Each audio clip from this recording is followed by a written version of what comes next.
Hello student, आज हम प्रतिशतता के अंतर्गत प्रश्नावली 13 का 12वां प्रश्न से हल करना शुरू करेंगे। मैं हूं परमानंद पटेल। स्वागत है आपका आपके अपने चैनल PN पटेल क्लासेस पर। तो आइए देखते हैं प्रश्न। एक व्यक्ति 630 रुपये का सामान खरीदता है। एक व्यक्ति है जो दुकान में जाकर के 630 रुपये का सामान खरीद रहा है। दुकानदार ने उससे केवल 567 रुपए लिए हो। सामान खरीदा है 630 का, लेकिन दुकानदार पैसा ले रहा है 567, यानी कि जितना उसका कीमत था उससे कम लिया दुकान वाला। तो उस व्यक्ति को कितने प्रतिशत छूट मिली?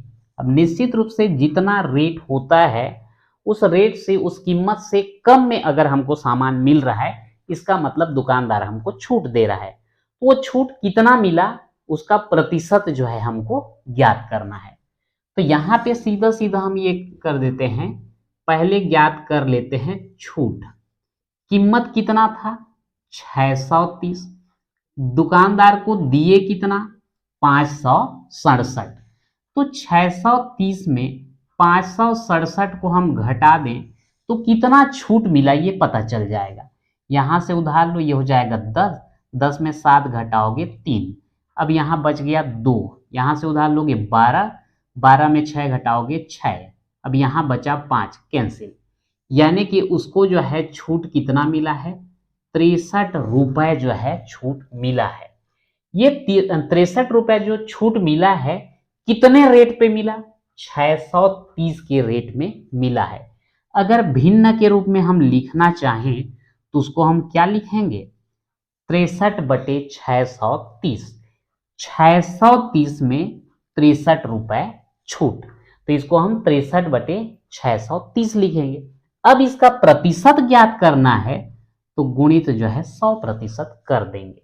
तो यहां पर लिख देते हैं छूट प्रतिशत बराबर छूट बटे कीमत गुणित 100%। छूट मिला है 63, उसका कीमत था 630 और गुणित यहाँ पे 100%। ये जो कीमत या मूल्य जो लिख रहे हैं इसको हम लोग अंकित मूल्य बोलते हैं। क्योंकि यहाँ पर जो है अंकित मूल्य शब्द नहीं आया है, इसलिए मैं सीधा सीधा कीमत लिख दिया हूँ। अब यहाँ पर जो है इसको कटा दीजिए। 1 0 1 0 कट गया। 63 एकम 63 एकम, तो सब तो कट गया, बचा क्या? 10%।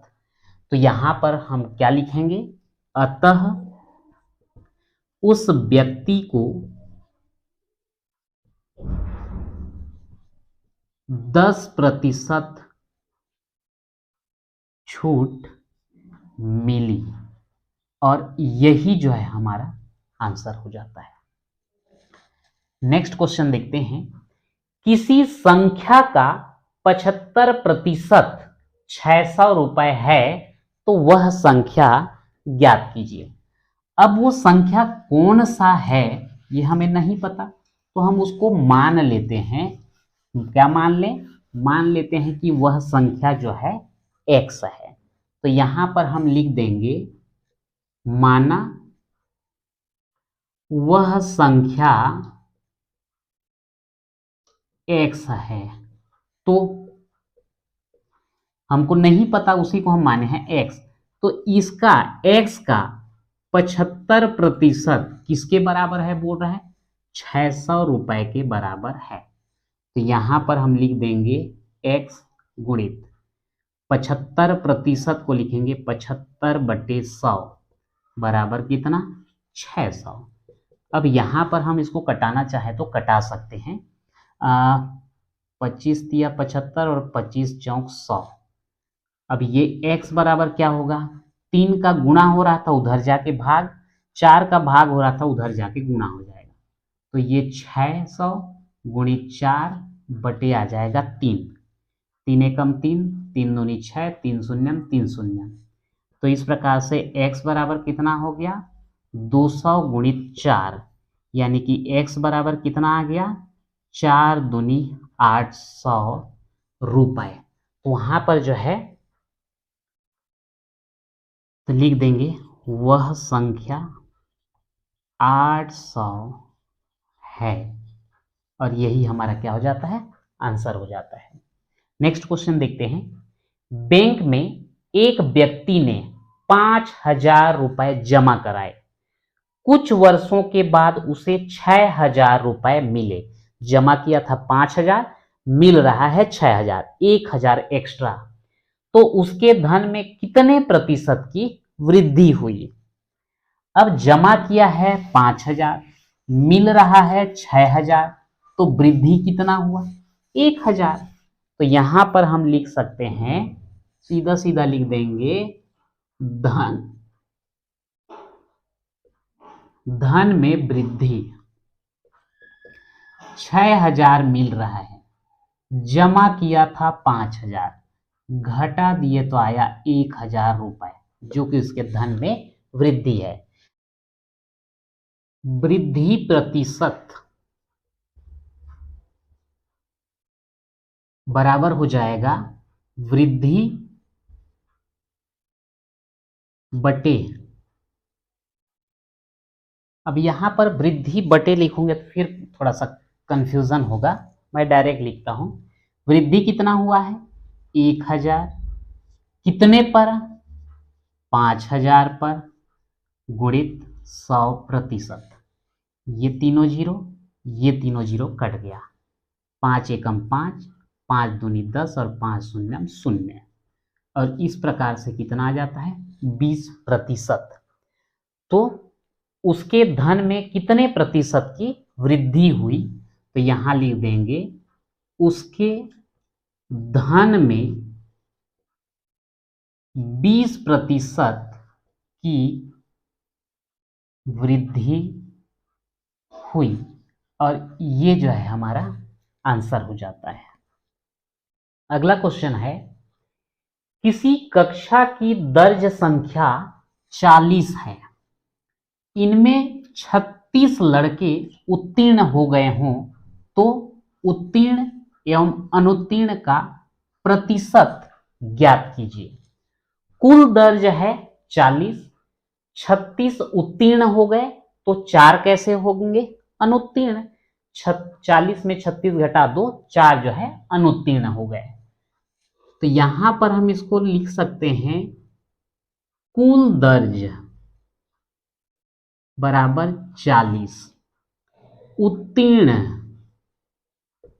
ये हो गया 36, तो अनुत्तीर्ण कितने हो जाएंगे? 40 ऋण 36 यानी कि 4। अब हमको बोला गया है उत्तीर्ण एवं अनुत्तीर्ण का प्रतिशत ज्ञात कीजिए। तो यहां पर हम लिख देंगे उत्तीर्ण प्रतिशत। अब यहां पर उत्तीर्ण कितने हुए हैं? 36, कितने में? 40 में। तो ये भिन्न के आधार पर जो है 36/40 उत्तीर्ण, मतलब 40 में से 36 उत्तीर्ण हुए हैं।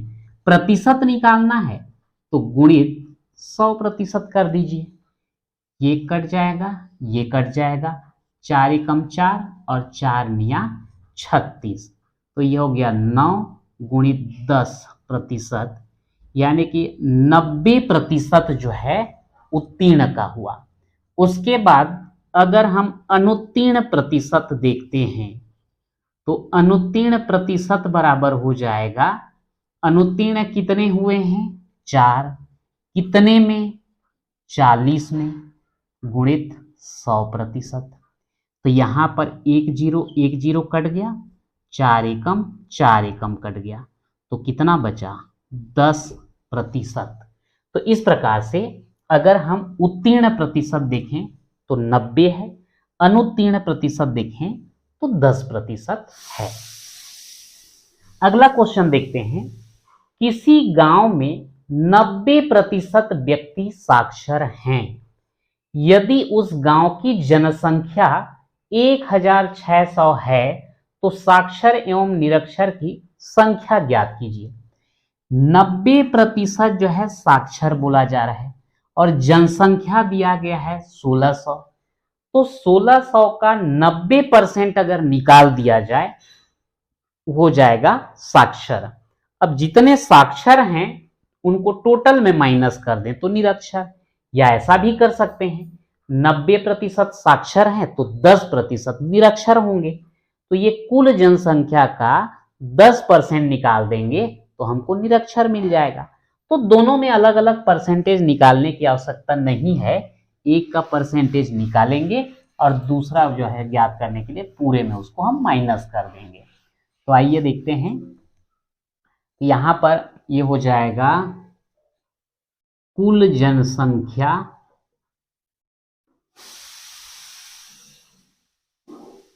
बराबर 1600, साक्षर बराबर कुल जनसंख्या का 90%। और कुल जनसंख्या कितना है 1600, का मतलब गुणा, और 90% को लिख देंगे 90/100। ये दो जीरो कट गया तो 16 गुणित 90 गुणा कर दीजिए। 9 छक्का 54 का 4 हासिल कितना 5, 9 एकम 9 5 14 और ये आपका 0। यानी कि 1440 साक्षर हैं तो निरक्षर कितने होंगे। निरक्षर के लिए कुल जनसंख्या में 1440 को माइनस कर दीजिए।